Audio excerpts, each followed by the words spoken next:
Hello, everyone. This is Professor Imler, and I'm here to talk about some notes on the future by way of the past. So, our first issue that we want to think about is when the French Revolution promised us liberty, equality, fraternity. That is the slogan of the French Revolution. Did the system that came out of that, liberal capitalism, did it make good on the promise? And maybe it has, maybe it has not, maybe it has in some ways, and it has more work to do, or maybe this is the best we can do. Given everything, this is the best that we can set up without running into worse problems. That's possible. But you and your community and everyone else in the planetary humanity is going to have to figure this out. Um, so let's talk about some of it. When we think about the system that came before us, so I'm going to be looking in Europe a few hundred years ago. Um, and at the time, there's a whole system of monarchies, right? Those monarchies are allied with a certain form of Christianity and certain elements of a certain form of Christianity, right? Um, and what came out of that was a narrative um, that said you and I were terrible things and needed someone better than us to tell us what to do, keep us in line, etc. And so the way they thought about it is that there was a great chain of being and command. You do this or else. So who can give who else commands and who can say no? All right. So we have at the top God who owns everything. God gives stuff to the king. The king gives stuff to the lords. The lord tells the serfs what to do. And then we have a patriarchal arrangement where men are hierarchically above women. In the economic system, right? Any economy isn't just like the amount of money, it is the reproduction of people, property, and nature. You got to cut down the next set of trees for the next generation, that kind of a thing. How are we going to arrange all of the goods and services to do those things, to have a good society? And so in the feudal system, kind of what everyone did was managed by betters. But you had in cities, for instance, a guild system where you only had so many bread makers and so many grain suppliers, and they all like collude or talk, like they all work together to keep prices stable, to keep the amount of grain that you need stable. Like if everyone bakes all the wheat this week to try to get all of the market share and we're all competing, well, we waste a lot of wheat. Do we have enough next year or next month, whatever? And the goal was a well ordered society, again, well ordered from the top down. Um, and all of that was kind of uncentered. The ability to wield violence ultimately landed with the king. So you have these hierarchies of exclusion, right? Let's start with women uh, can't do what the men can do, right? And then you have poor men who are tied to the land and are being told what they must do and by when or else. Uh, the lords are given land by the king and they can take it away. They can, right, do stuff to the lords. And then God is in charge of the king, right? So, and then all of this is grounded by force or divine punishment. I mean, if God, God's self, wants you to burn in hell for eternity, right? Eternal punishment for those who are not saved in whatever way in this religion. Um, I don't want that to happen to me. Um, and so I'm going to do what either God tells me or what people who speak for God or say they speak for God are telling me what to do. Um, just looking at the time here. Now, what's interesting is this kind of has the seeds of its own destruction. If the king can cut off my head, my spouse's head, my nemesis's head, right? My enemy's head, and the Lord's head. Well, maybe we're all equal in that way. And if we're all equal in that way, the king can kill us all. Maybe we're equal in other ways. So it's really fascinating. So this system this system was replaced. And kind of the watershed moment we can look at is the French Revolution, where they destroyed these types of systems and in one fell swoop tried to set up replacements. And those replacements, let me see where I have this, were basically liberalism and capitalism. And I talked about this in that other video, but liberalism based on social contract. We all have natural rights that can't be taken away. We own ourselves, right? The Lord, the slaver can't own you. Um, and it's thought that we have a society of equals and that we all can do math, so we ought to have this universal rationality. We have a basis to talk to one another. They think of you and I as rational animals. And then capitalism is this notion of not having markets, but rather using MCM, right? I have money, I sell it for commodities, chairs. I'm sorry, I said that wrong. I begin with money, and my goal is, right, to make more money. And so what do? Well, I take my capital or my money and I make things with it, chairs, computers, whatever, and then I sell them. Why? Not because the community needs it, not because I need stuff, but because I want money. And then I use that money, right? It's a cycle to do commodities. Why? For money. And then you have uh, this system. And that's kind of contrasted with other things, right? We've had markets forever, everywhere we have like cities and different communities and stuff. But here you have commodities, or you are like a chair maker, um, and you sell them on the marketplace. Why? To get the stuff that you need, or some kind of mutual aid. Uh, it needs governments. It has to change things. But what I want to highlight here is it needs eternal growth. Um, it is sort of self-governing. That's what we mean by the invisible hand. And think about the managed markets of feudalism. Um, and then quite, yeah.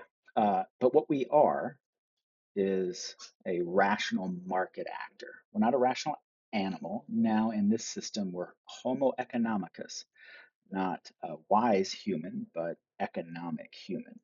And so we are supposed to enter into the marketplace and make rational choices that better us long term. And that is what it is to be a good human, is you're a rational market actor that is always making the choice for long-term growth. Um, so those things promised us these things. And I don't know how you can claim that stupendous, amazing gains have not been made. However, the question is, there are enough gains made? Are we leaving something on the table? Right? Those types of things. So that question one, what did liberal capitalism promise? And did it deliver? And so now let's talk about our four futures. All right. Peter Frase, in his book, Four Futures, don't think I have it. I think it's in my classroom, but nope, shoot. But in it, he's like, hey, in any area of life. So think about housing, think about food, think about Disney Plus, think about trying to watch NBA playoffs and all the different streaming services, right? In any kind of area, we can talk about the following. One, are we going to have enough? If we don't, that's a problem. If we do, it's a different set of questions. right? So we can have abundance or scarcity. And then when we think about how we make public choices, right, when we have stuff that impacts more than one or like a lot of us, how do we think about that? Well, or sorry, who is making the choices? Is it more of us? So are we moving towards equality, or are fewer and fewer and fewer people controlling more and more and more stuff? We call that a hierarchy. When we put these in a grid, notice we kind of get four directions, not four locations. Where are we heading? So these first two don't seem to be the case, so we don't focus on them too much, but we can imagine them. So the first one is equality, right? Increasing democratization. We more and more of us have a say in what we're doing. And then abundance, right? We're going to have enough. Okay, well, this is the good life, it seems, right? There's enough to go around. Everyone has a say. We kind of wake up in the morning and go, what shall I do today?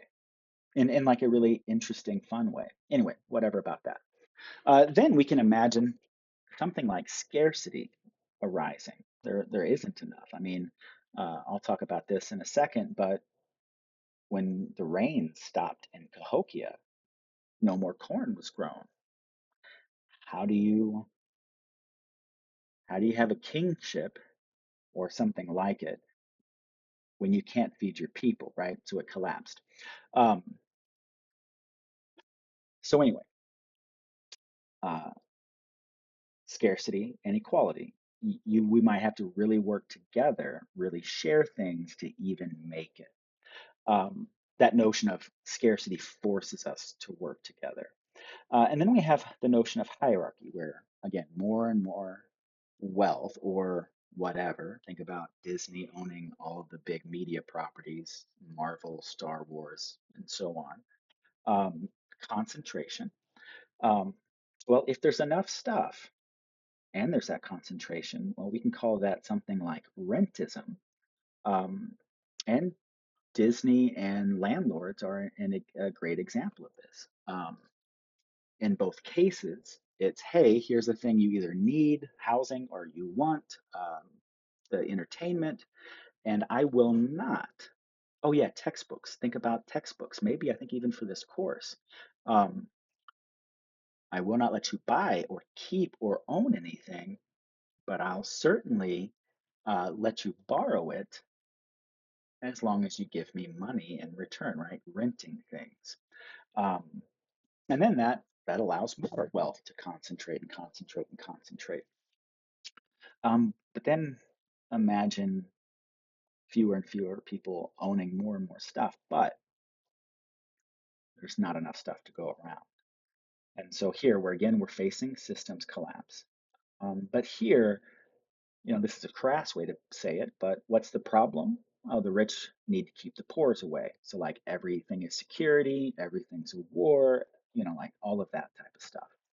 And then you have to dehumanize all the people you are keeping resources away from, because why would you do that? Well, if they're not worth it or if they're bad in some way, right? So like, and we can call this exterminism, where the problem is an excess of humanity um, from the hierarchy's point of view. Okay, so with this said, we can kind of say, where are we? And in what area? Again, media, housing, food, uh, how we make political choices in general, what direction are we heading? But here's the key thing. Imagine if we're heading towards rentism and we don't want to. Well, then maybe we can start using language or other things to say, hey, this is where we're at. We don't like this. You don't have to be everything like me. You don't have to like, but if you don't want this, what else can we imagine? And then do we have a language to talk about it, right? So that's what this is trying to do, is to give us a language to think through some problems. Um, okay, so up next, how am I doing on time? Oh, not bad, 15 minutes in. Uh, how can we see some of these things going on uh, with the historical case of Cahokia? All right,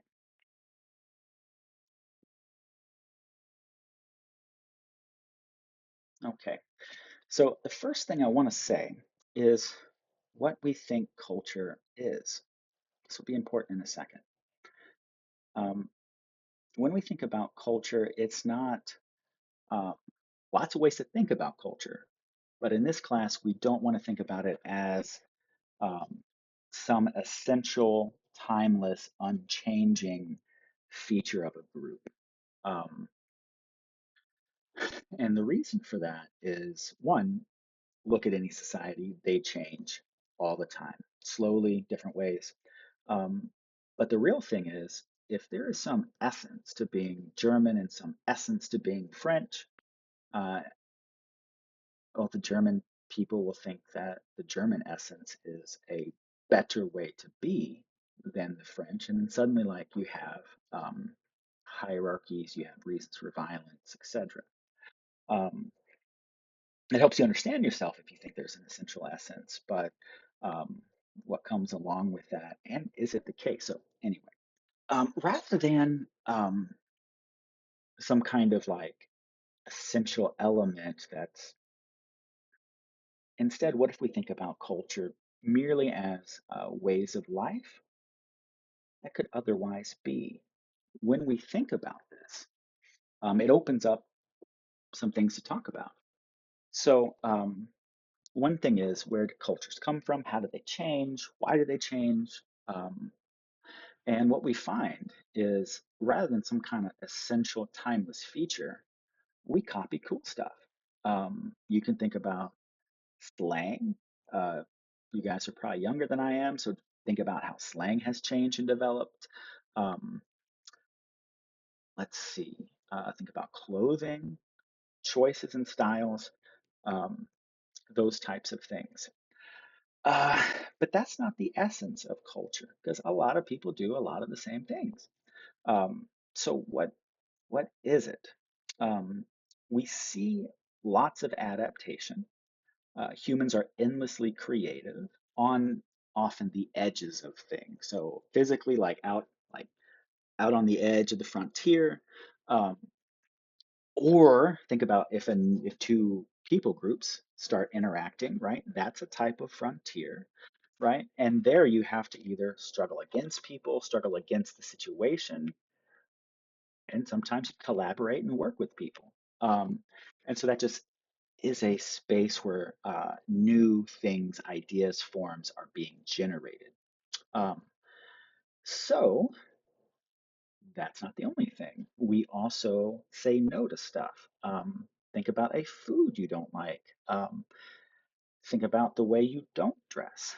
Um, we call this the narcissism of small differences. So you often have communities right next to one another, or think about theological communities that are very, very similar. There is a difference, right? And they obsess over that difference, right? That's the narcissism of small differences. Hey, um, and so we can call this a process of mutual self-definition. And we can see it in lots of groups. So, kind of famously, um, we see it on the Pacific Northwest coast. I don't know if I have images of that. But we also see it in the remnants of Cahokia and what went on around it. Um, so as we look at this, think about this notion. This is by Marcel Mauss. And I think he has two S's in his name, so I spelled his name wrong. But he says, hey, cultures live and breathe by borrowing things, but they define themselves by saying what we will not borrow, what we refuse to do. So there's lots of cases like this. You can look at I think the Algonquin and the Inuit, where one uses snowshoes, one uses boots, one uses a kayak, uses a canoe, and they both think that the other people are doing things a foolish way. Um, that kind of a thing. We're not like those people, even though they're very close to us, they're very like us. How do I say I am not them? Okay, so here is a map. So let's look at an example of this. And our example is going to be what happened at Cahokia versus what the Osage decided to do, what the Ho Chunk and other groups up there decided to do, And this is kind of the Iroquois Confederacy or the Wendat uh, Huron Confederacy. There's a few ways to name it. But each of these places did something exactly different than Cahokia. Um, and that will be our notion of culture as refusal and kind of highlight that um, there isn't just one way of life, which is kind of one of the liberal assumptions um, that as rational animals, we should all figure out the same things. We should all do the same things. When we don't, how do you explain that? If you have that hierarchical notion of some kind of essential culture, well, you explain it that way, and now we got all kinds of problems because people think some humans are better types of things than other humans. That's that problem with rationality is thinking everything is like a math problem. We might say reasonable instead. Okay, let's get back to this. Cahokia. So they are North America's only what we call grain state. And so they made corn or maize, and they lived during, or it was, its biggest point was during this fantastic climate situation where it was, you just produced a kind of an abundance of food. And what was their society like? Well, it's complex, and this is not a historical lecture, right? But it was kind of the center of what we call the Mississippian or Hopewell culture. Hopewell was more up here, and then we kind of see it evolve into the Mississippian culture, if I have my history right. Um, and the Mississippian culture was hierarchical. Um, at the top was this kind of bird king, thunderbird type thing, king figure. That was kind of the imagery around kingship here. Um, and yeah, here's kind of their areas of influence, right? And so we can see where all the people who disagreed would be. Um, and that's just their centers. Where is their rise and fall? Do I have that? Sorry, I thought I did. There's a nice little graph. Here it is. Right. It yeah, woodland into the Mississippian, and then this was a amazing climate time right here. Then the climate changed and it just dropped off. And then there is this hiatus where we call it, there are people there, but we call it a vacant quarter because kind of no one lives in and no one talks about what happened historically. Where's my map? Um, in the region. So Cahokia is kind of a empty spot in Native American memory as a whole. There are lots of like stories of this is where we come from and all these different places. This is who we are. Here's our ancient history. Here's in the Osage, here's how we solved these series of constitutional crises and we figured all this stuff out.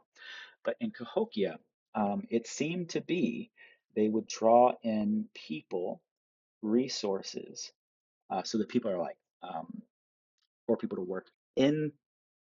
You have just migrants looking for more, better life, but then you also have slaves, and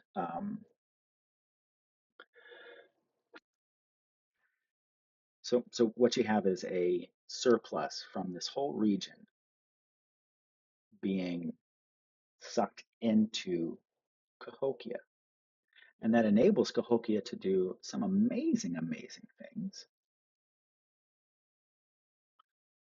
right? Um, so here is kind of two images of Cahokia during its heyday. It's bigger than London at the same time, right? This is a really fascinating city. Um, and so you can kind of see the Mississippi around in the lakes. And this is like around today. You can still see Monk's Mound. Here's another image. You can kind of see ball courts and stuff. Lots of houses. All of these are gone because they're made of wood. Um, let's see. Monk's Mound. That's one that's still there today. And here's kind of what it looked like. So you kind of see going up to this almost palace type thing. Why do we call it Monk's Mound?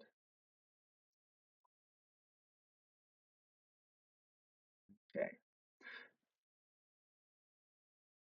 see, I want to highlight now violence. So the unfortunate thing is many of our governments anywhere, how do they justify themselves?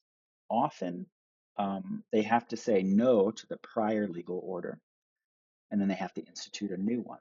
The easiest way to wipe away an old political order is to kill everyone. Um, so, violence. You often have what's known as spectacular violence at the beginning of a new system. Um, Now, in everything we've read this semester, that's illegitimate, but that is what has happened. And so in Ur, which is one of the earliest cities, I don't know if I can find it real quick, uh, but some of its pits, sorry, no, some of its earliest temples where we find earliest signs of kingship as well, there's massive amounts of people killed and buried with them. And so it is this kind of mass violence that resets things and then kind of also keeps it going um, as you do it again. So, and again, this isn't fun, but at Cahokia, there was lots of captives. Catherine Cameron does a great job talking about not Cahokia, but just in general, the amount of captivity around the world historically and how little we've studied it. Um, so I will show a mound, an isometric, not isometric, just a drawing, an architectural, no, it's a word, not architect, archeolo archaeological diagram of a mound with a mass grave. It's not graphic, but I want to tell you about it before I show it to you. Okay, so this is a thing called Mound 72. And just note real quick all of those numbers. This mound, if we're looking at the site as a whole, if this is Monk's Mound, it's like out here. I don't know if, I think it might be one of these two, it might be that one. Um, but it's one of these mounds. I believe it's this one, but I really could be wrong. It could be that one. Let me look on a map. Yep, yep. Yeah, it was that one. So here's Monk's Mound. Here's kind of the main plazas. And then here is Mound 72. That is what we're talking about. So in Mound 72, right, this is where they are today. It's this one right here. That's Monk's Mound. Um, this is what it looks like when we start to dig it up. Is we have some middens that's like shellfish. Um, but here we have interned bodies of people who were sacrificed with this bird king guy. And here we have hundreds, I think 10,000s of beads, um, beautiful regalia, all this stuff seems to be buried with highfalutin people. But here's the part I want to highlight, and that just sucks. These are um, basically poor women from the surrounding area. We can tell by looking at their teeth, um, right? Here's the research paper on it. I think this is even where I got the diagram. Um, and that seems to be one of these types of spectacular violence. And when we look at the site itself, you see incredible wealth associated with the site. Uh, so what we can say is that there's use of violence.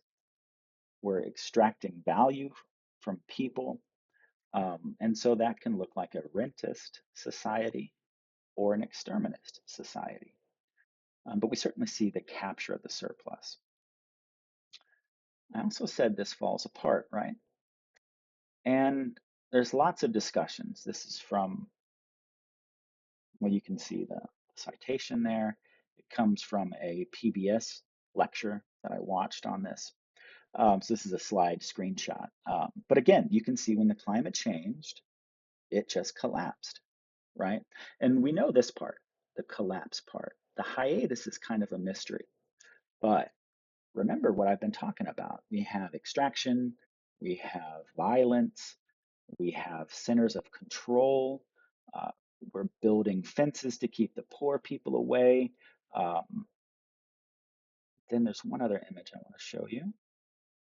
Sorry, there's a lot of images around here. Just kind of pause when you need.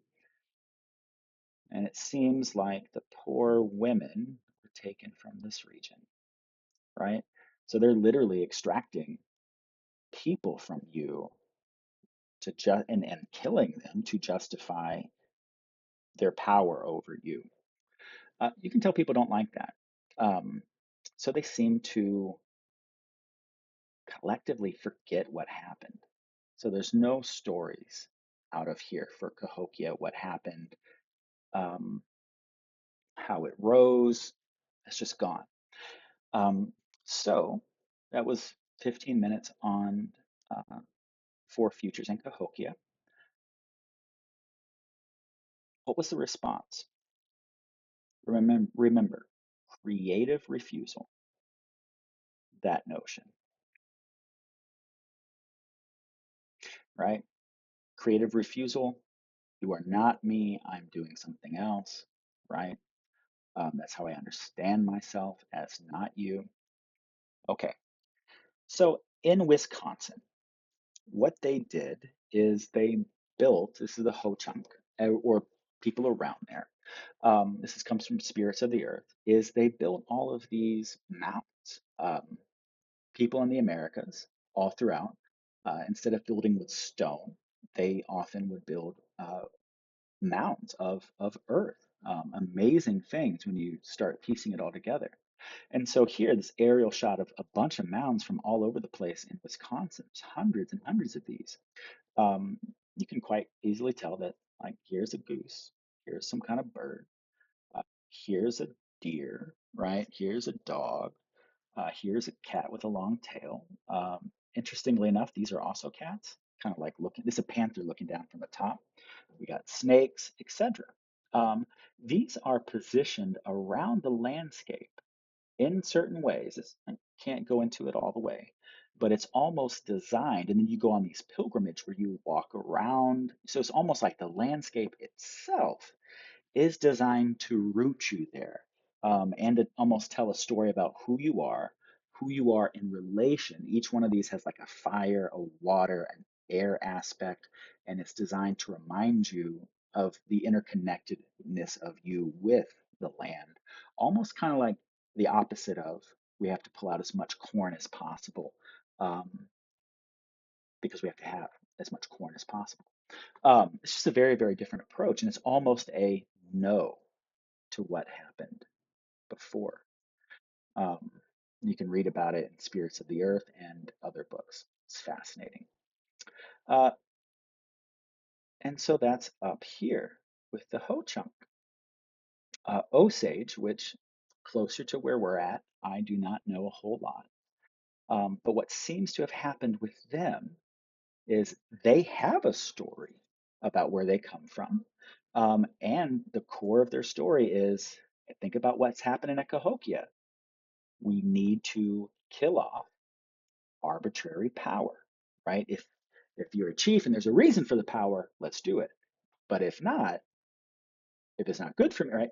We have to do that. And so they have stories of how they literally uh, fixed all of these problems over time. Um, and yeah. What the Osage did, lots of things, right? Lots of things.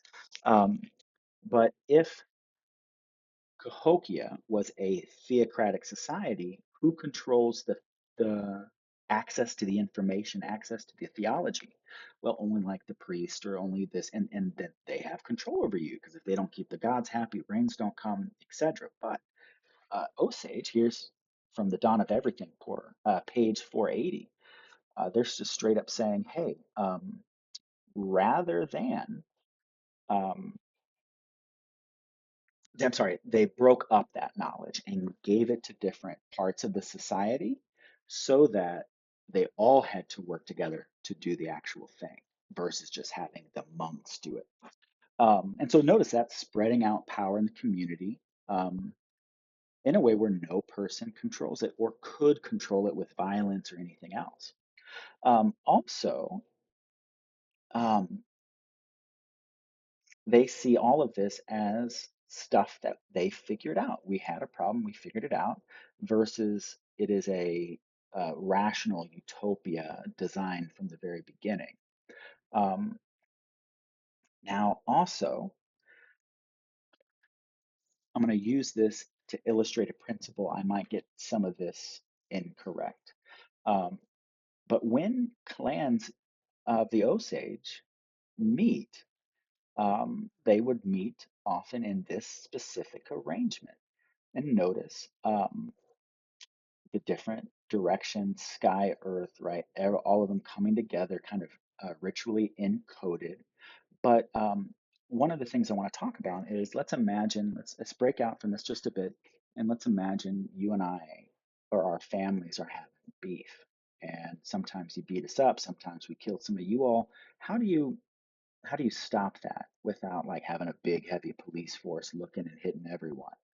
Um, well, what they did is you bury my dead and I bury your dead.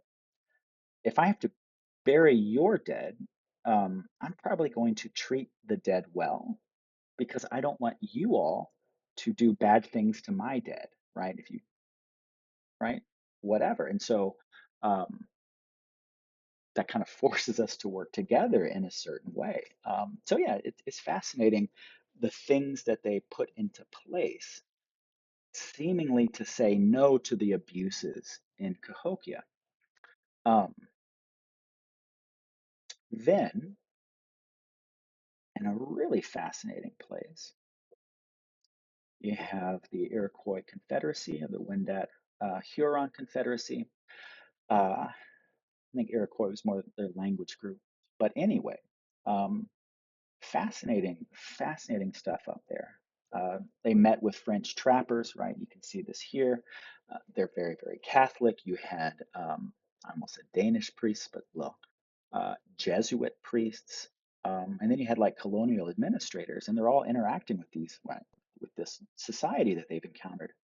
Um, Lots of things to say, but they were baffled.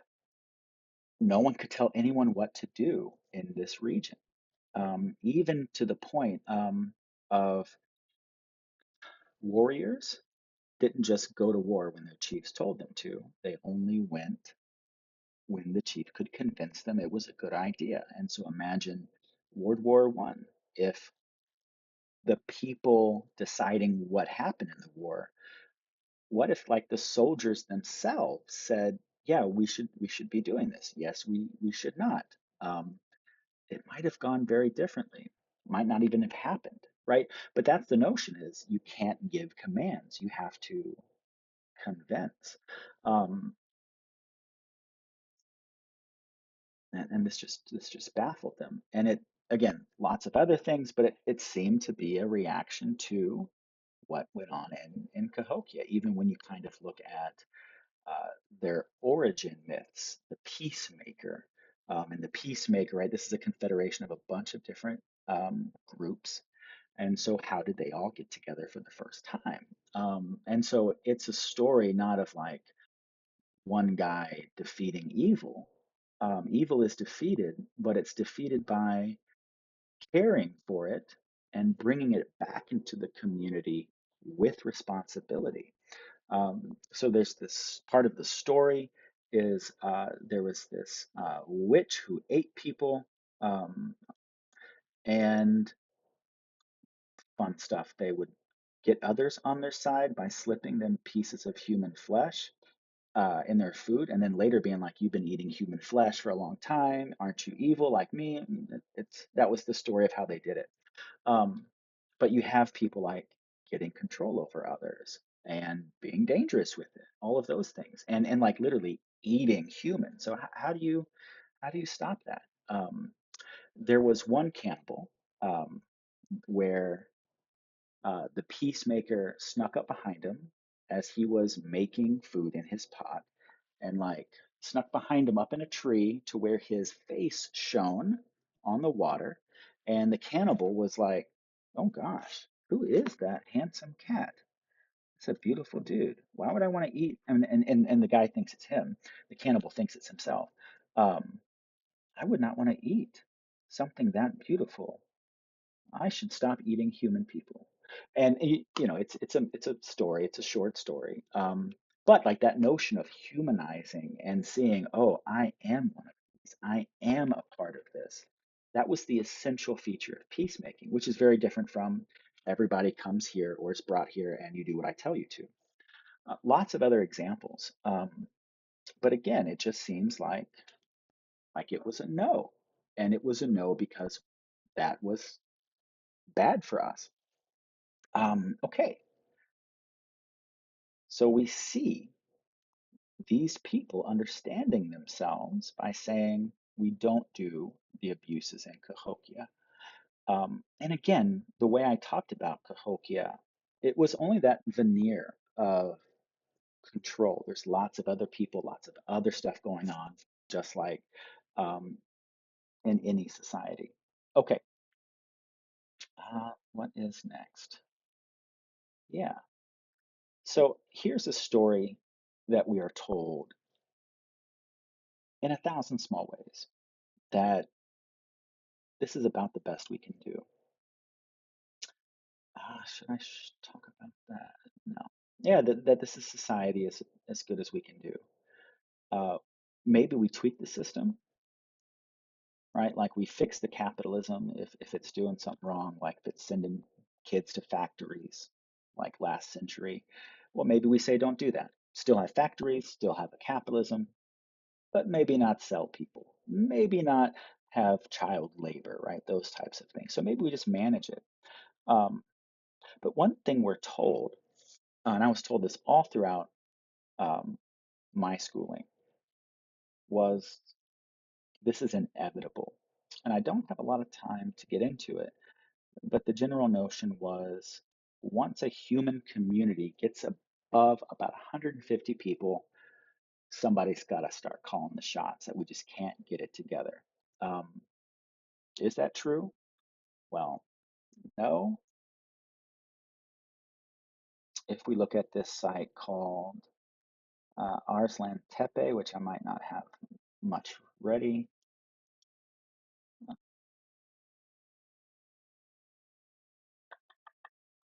site. Yeah. So it is I don't have maps. Shoot. Okay. Well, Arslan Tepe was a village in today modern Syria. Sorry, it was a village 8,000 years ago during the Ubaid period. And they had a surplus of grain and they managed it collectively. And this is before they had numbers, um, like written down numbers. Maybe I'll just pop some stuff in here. Um,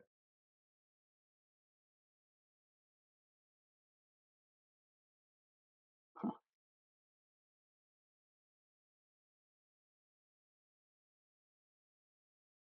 right, so this is where we're at. Arslan Tepe is up here.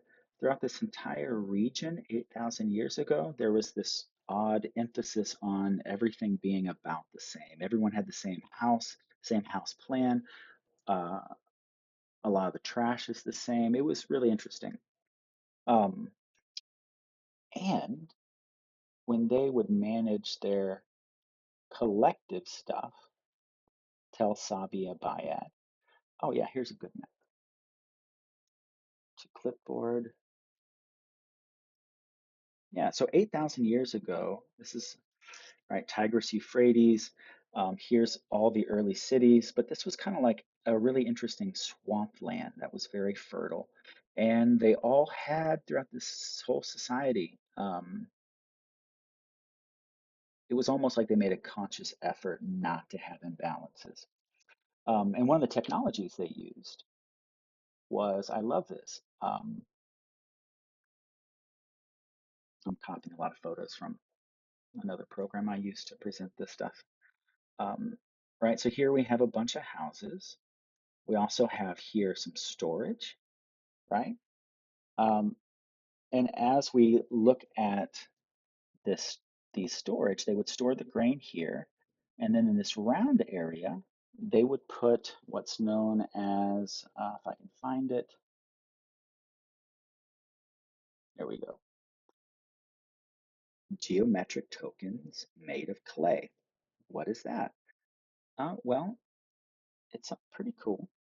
Let's see if I can get this back. All right. And here you go. So these little round balls were numbers. These are circles. So it's got one side. If you have a triangle, that's got two sides, and so on and so on and so on. And they would put these in clay envelopes. They'd put their little family uh, thing, sorry, family seal, and then